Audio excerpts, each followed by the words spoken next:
What's up guys, Sean Nalawani here, SeanNal.com. In this video today I want to give you guys two really great exercises for building bigger forearms and specifically for targeting a muscle called the brachioradialis. Now this is a muscle that a lot of people out there probably aren't even familiar with. Don't confuse it with the brachialis. This is a muscle that I've talked about before. It sits underneath the biceps, kind of between the bicep and tricep. On your upper arm, but the brachioradialis is actually a muscle that runs along the top of your forearm. It's kind of like a thick cord-like muscle.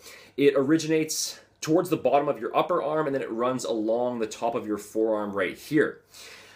So this advice is going to be helpful for those out there who have their forearms kind of as a lagging muscle group and want to add more size there, or just for people who want to include some more specialized forearm training in their workouts. So in order to determine what the best brachioradialis exercises are, we of course need to take a look at what the function of the muscle is. So just like the biceps and the brachialis, the brachioradialis also performs the function of flexing the elbow. But unlike the biceps or the brachioradialis becomes a primary flexor of the elbow only when your wrist is in either a neutral or in a pronated position. So you can actually test this out for yourself right now. As you're watching this video, just do like a curling motion with one of your arms, but do it in a normal palms up position like you would for a regular bicep curl, and then flex hard at the top. Now if you do that, you should feel your bicep contract pretty hard with some secondary contraction in the brachioradialis. But then do that same motion again, but put your wrist in a neutral position, and again flex hard at the top. And in this situation, you're still going to feel your bicep contract, but you should feel a much stronger contraction in that brachioradialis muscle.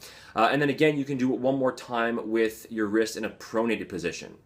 So in basic bodybuilding terms then, the best exercises for hitting the brachioradialis are going to be hammer curls as well as reverse curls. Now there's a lot of different variations for either of these exercises. You can perform hammer curls using dumbbells in a standing or a seated position, or by doing it on a preacher curl bench. And for the reverse curls, you can do them using an easy curl bar, using dumbbells. You can also do it using a straight bar if that is comfortable on your wrist, though I do prefer the angled handles of the easy curl bar. And you can even also do it on a preacher curl bench as well. Now that said, I'm going to outline for you now my two favorite brachioradialis exercises, which is the cable hammer curl using a rope attachment or a reverse cable curl using an easy bar attachment. Now I prefer these variations because they give you more consistent tension on the muscle, and when I compare them to the free weight variations, I definitely feel a stronger contraction in that brachioradialis muscle. So first off, this is the cable hammer curl.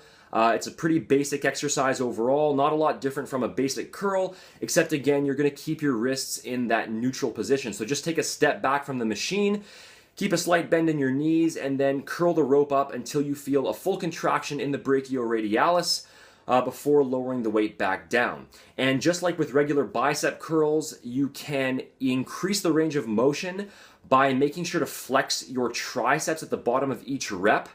And also make sure to keep your elbows and your shoulders relatively stationary rather than allowing them to drift forward throughout the exercise. If you allow them to drift forward, then the front delts become a lot more involved in the exercise. And then after that, this is the reverse cable curl, and I like to use an easy curl bar attachment here, again because I find that it is easier on the wrists. If you do want to use a straight bar attachment, that's fine, but give the easy curl bar variation a try first if you do have an easy curl bar available. So again, same basic form here. Take a step back, slight bend in the knees, elbows and shoulders stationary, flexing your triceps at the bottom of each rep, and then just performing a regular curling motion, except again, the main difference is that your palms are going to be facing down rather than up. Now, if you're still a relative beginner, then including specific brachioradialis exercises probably isn't necessary at this point. You can if you want, but I would recommend that you put the majority of your focus just on building overall muscle size and strength. And then if you want to fine-tune things later on, you can include these exercises at that time. But these exercises are useful for those who do have a reasonable amount of training experience, but still find that you have lagging forearms that you want to build up, or again, as I mentioned, just for people who specifically are concerned with building bigger forearms and focusing in on that area. Guys, if you found this information helpful and you want to get a complete step-by-step roadmap for maximizing your muscle size and strength gains in the most efficient way, then make sure to check out my complete body transformation blueprint system over at bodytransformationtruth.com. The link for that is in the description box below. If you found this information helpful, make sure to like the video, leave a comment, subscribe to stay up to date, and share the video as well. And you can also check out my official website over at seannall.com for all of my latest articles, tips, and other updates. Talk to you guys again soon.